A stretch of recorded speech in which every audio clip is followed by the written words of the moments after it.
He lost his father, lost his best friend, lost his lover, and he lost his mentor.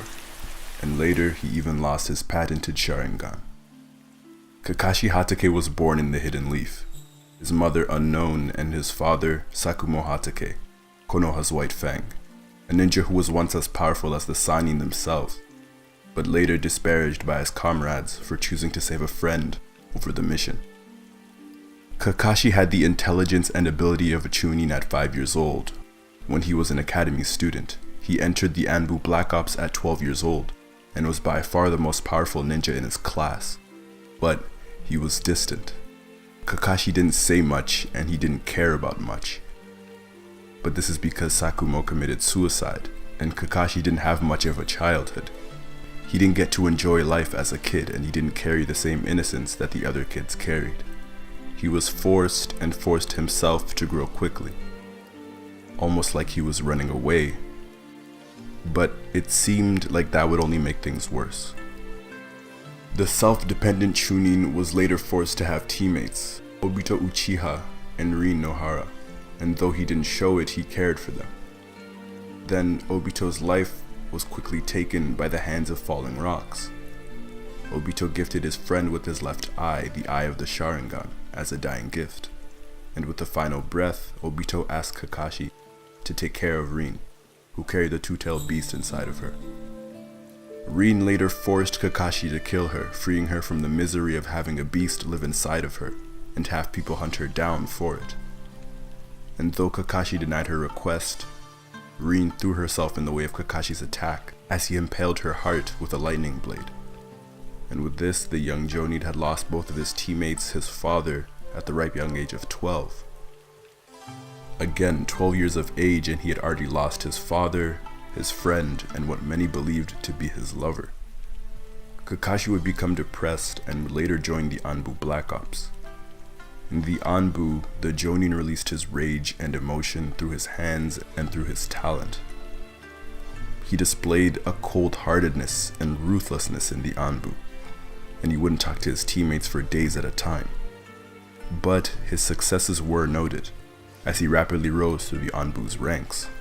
Kakashi's hardships would not end there.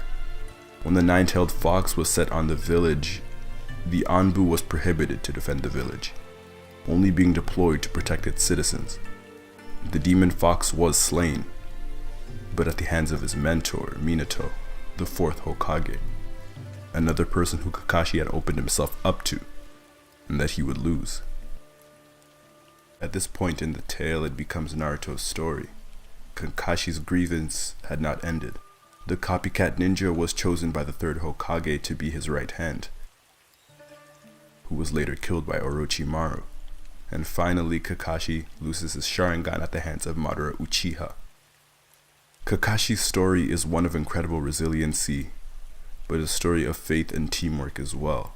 And I believe that two different things motivate the copycat ninja: the belief of his own abilities and later friendship. I call his story one of faith, but one of the saddest stories in the Naruto universe. Because Kakashi could have blamed the leaf for ostracizing his father. He could have turned against them for forcing his father to take his own life.